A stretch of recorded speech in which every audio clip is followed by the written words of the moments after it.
सर्वमंगलमांगल्ये शिवे सर्वार्थ साधिके शरण्ये त्र्यंबिके गौरी नारायणी नमोस्तुते। बोलो संतोषी माता की जय हो, माँ जगदम्बे की जय हो, अपने अपने कुल देवियों की जय हो। आज फागुन मास के कृष्ण पक्ष की विजया एकादशी की कथा। युधिष्ठिर बोले, फागुन कृष्ण एकादशी का क्या नाम है, सो कृपा करके मुझसे कहिए। श्री कृष्ण बोले, राजेंद्र, इसका नाम विजया है। यह व्रत करने वालों को सदा विजय देने वाली है। पापों को हरने वाली उत्तम कथा को मैं कहता हूँ, उसे सुनो। जब रामचंद्र जी ने वनवास के समय सीता और लक्ष्मण के साथ पंचवटी में निवास किया तो सीता को रावण हर कर ले गया। उस दुख से रामचंद्र जी बहुत संतप्त हुए। वन में भ्रमण करते हुए आसन मृत्यु जटायु को देखा और कंपन नामक दैत्य को मारा। रामचंद्र जी से सीता जी का वृतांत कहकर जटायु भी मर गया। फिर रामचंद्र जी की सुग्रीव से मित्रता हो गई और बंदरों की सेना इकट्ठी हुई। फिर हनुमान ने अशोक वाटिका में जानकी जी को देखा। राम जी की अंगूठी सीता जी को देकर बड़ा काम किया। फिर लौटकर सीता जी का सब वृतांत सुनाया। तब रामचंद्र जी ने सुग्रीव की सलाह से लंका को प्रस्थान किया। वानरों के साथ समुद्र तट पर जाकर रामचंद्र जी अथाह समुद्र को देखकर आश्चर्य करने लगे और लक्ष्मण जी से बोले, हे सौमित्र, किस पुण्य से समुद्र को पार किया जाए, क्योंकि मगर और मछलियों से भरा हुआ यह सागर अथाह जल से परिपूर्ण है।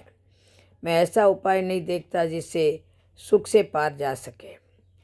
लक्ष्मण जी बोले, हे पुराण पुरुषोत्तम, आप आदि देव हैं। इस द्वीप में एक दालभ्य मुनि रहते हैं। यहाँ से उनका आश्रम 2 कोश है। हे राजेंद्र, उन्हीं श्रेष्ठ ऋषि से पूछिए। लक्ष्मण जी के इस सुंदर वचन को सुनकर रामचंद्र जी एक दालभ्य मुनि के दर्शन के लिए गए। दूसरे विष्णु के समान बैठे हुए मुनि को रामचंद्र जी ने सिर से प्रणाम किया। तब रामचंद्र जी को पुराण पुरुषोत्तम जानकर मुनि यह समझ गए कि किस कारण से उन्होंने मनुष्य देह धारण किया है। फिर ऋषि बोले, हे राम, तुम कहाँ से आए हो? रामचंद्र जी बोले, हे मुने, मैं लंका जीतने को अपनी सेना लेकर समुद्र तट पर आया हूँ। आपकी कृपा से समुद्र को पार कर सकूँगा। आप कृपा करके उपाय बतलाइए। मुनि बोले, हे राम, मैं सब व्रतों में उत्तम व्रत कहूँगा, जिसके करने से तुम्हारी शीघ्र विजय हो जाएगी और राक्षसों सहित लंका को जीतकर विशेष कीर्ति होगी। तुम एकाग्र मन से इस व्रत को करो। फागुन के कृष्ण पक्ष में विजया नाम की एकादशी होती है। उसका व्रत करने से तुम्हारी ही जीत होगी और वानरों समेत समुद्र को पार कर जाओगे। हे राम, इस व्रत की फलदायक विधि को सुनो। दशमी के दिन सोना, चांदी, तांबा अथवा मिट्टी का कलश बनवाएं। स्थानडिल के ऊपर सप्त धान्य रखकर उसके ऊपर जल से भरा हुआ कलश रखें। उसमें 5 पल्लव रखकर कलश के ऊपर सकोरे में जौ रखें। उसके ऊपर स्वर्ण से बनी हुई नारायण की प्रतिमा स्थापित करें। एकादशी के दिन प्रातःकाल स्नान करें।